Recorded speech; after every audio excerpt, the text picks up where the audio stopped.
Hi guys, it's Brittany here from Canadian Beats, and on the phone I have Sally from MONOWHALES with me. How are you today? I'm alright. Yeah, that's good. So you guys just got back from Germany, and how was that? It was unbelievable. It was really sick. So I just have a couple questions for you today. So my first question is, how did you guys come up with the name MONOWHALES? Well, the full band name actually used to be Ginger Ale and the MONOWHALES, and we went to MONOWHALES, just cleaned it up. And we cleaned it up about a year ago, made it a little bit easier for people. We shortened it because it was easier to put on posters. We didn't take up so much room. And in general, it was easier to remember. But back in the day, it was just like one of those moments where you came up with something so ridiculous and it kind of stuck. Ginger ale is really fun and bubbly, so that kind of played a part. And then MONOWHALES, everyone in the band has a different story. And everyone claims that they have the story for what it means. I've always thought it was like monorail, like a Simpsons reference. Okay. So that's what it is to me. It's different for everyone apparently. We all fight about it, but that's what it is for me. Well, as long as you have your own interpretation, that's all that matters. Well, that's how we feel for everyone. Like, we want everyone else to just have their own interpretation because it's kind of ridiculous, you know? Yeah, no, for sure. So with it being such a unique band name, where do you pull inspirations just for your music and your writing styles? We are very much collaborative in this band, like 100% in collaborative. So we each pull from our own unique inspirations. And it's great because they kind of overlap and they kind of align, but we all still listen to something different or grew up with something different. Like Jordan grew up listening to Frank Zappa. Holly loves Patrick Watson is an example. Zach was always a Chili Peppers guy. Okay. And I was kind of a White Stripes, you know? So it's all kind of in the same bubble area-ish of like indie rock.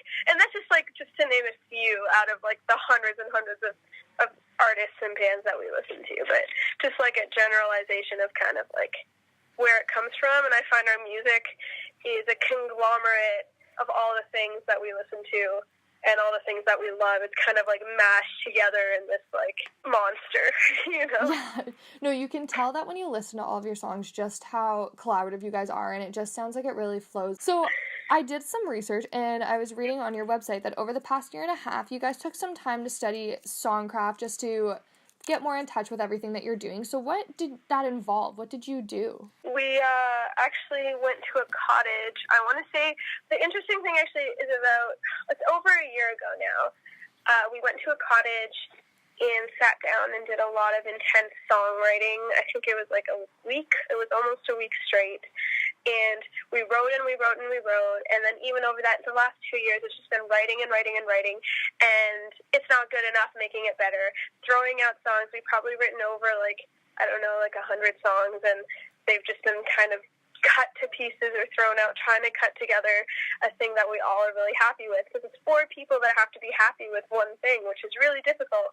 But the one song that made it, out of everything that didn't make it, the only song that made it was Let It Go, which is our next single coming out, which is kind of the most exciting thing, because it was the one thing that we could all agree on somehow.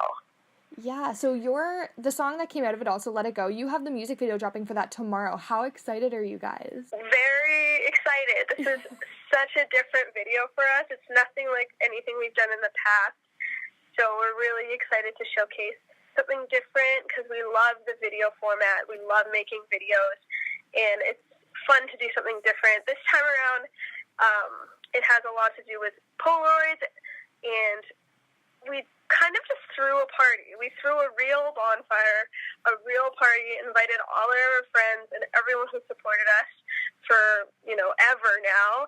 Everyone just came and they partied, and there were cameras. Like, it wasn't really the other way around. It was more that there was just cameras at a party, and we tried to capture everything as authentic as we can. And I think you can really see that in the portrayal of the video. No, that's awesome. I'm so excited to be able to see it and for the world to see it, especially with how hard you guys have worked. When you take the time to sit down, and so when you guys went to this cottage and you wrote these hundreds of songs, how hard is it as a group to figure out which songs make the cut, which songs you do on tour, which songs you didn't like because of a certain reason? Like, do people take it personally, anything like that? Honestly, it's everything you've said. Like, things get taken personally. There's egos. There's things that you yourself don't end up liking, but in the end, it has to do with the mantra of this new song, which is letting it go. And the album is called Control Freak because it's very much who we are. We are all kind of insane and have our own jobs in this band, but whatever we do, we're really kind of perfectionists in that everything has to be done in a certain way, and it has to be done as perfect as possible. And in that way, we are total control freaks in every aspect of this band and music and business and art. But this year has come to try to not murder ourselves. That's where the mantra of, like, let it go came up. And Let It Go is actually written about letting go of, like, tensions and conflicts inspired by the growing pains in the band and our experiences in building stronger friendships with one another. So it does actually have to do with us and writing and all the struggles and perhaps the hardships and the fights that we go through, and kind of looking at each other and saying, fuck, let it go. We love each other. We're a family. And it's an interesting thing. You learn to do that in so many aspects of your life, and you tend to relearn that all the time, you know? And so with you all being a family, I'm sure that you all fight when you go on tour, and you guys have an upcoming tour just like through Ontario. So where's your absolute favorite place that you all love to play? Okay, well, I have to say it has to be Toronto. There's nothing like hometown love. Yeah, That's for sure. It'll always be our home and the place we love to play. And contrary to everything I've said, we fight the least when we're on tour. It's so interesting. Like, I guess getting on the road is something that we're all so excited to do, that we're just so happy to be out there and with each other and traveling. It's really cool. But other than that, we love playing Ottawa too. There's always such a good energy and such a good crowd, and each city is so different and so special in its own way. So we never forget a show that we go to, and when we go back, we remember what happened the last time and try to bring it again. Yeah, no, that's an amazing answer. It's so beautiful, just that you appreciate every city and everything that it brings and the individuality that comes with it.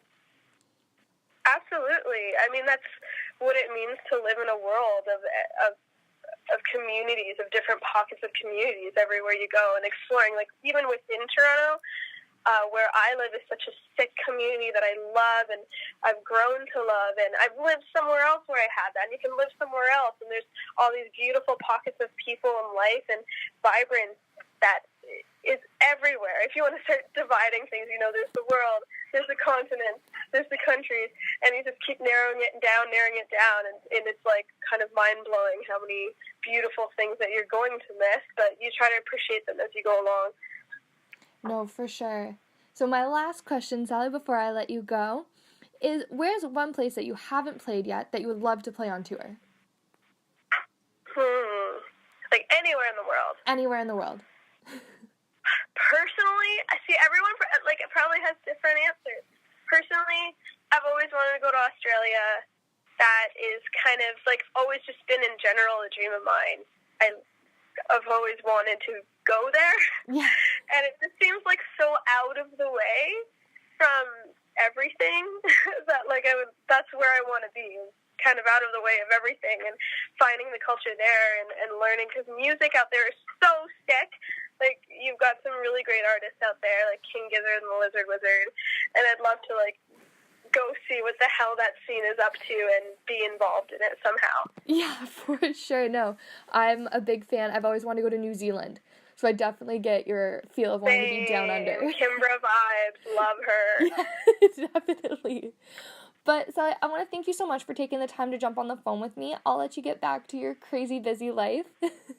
And I hope that you're rested from getting back from Germany. Thank you. Yeah, we're looking forward to this song, this video, and the tour. Yeah, so it's going to be great. And so it's with the Royal Foundry. So we're excited to get out with them. Those guys are great. Well, it was great talking to you. Thank you so much for taking the time. And I'm sorry again about the other day. No, that's totally okay. We'll talk soon, Sally. Thanks so much.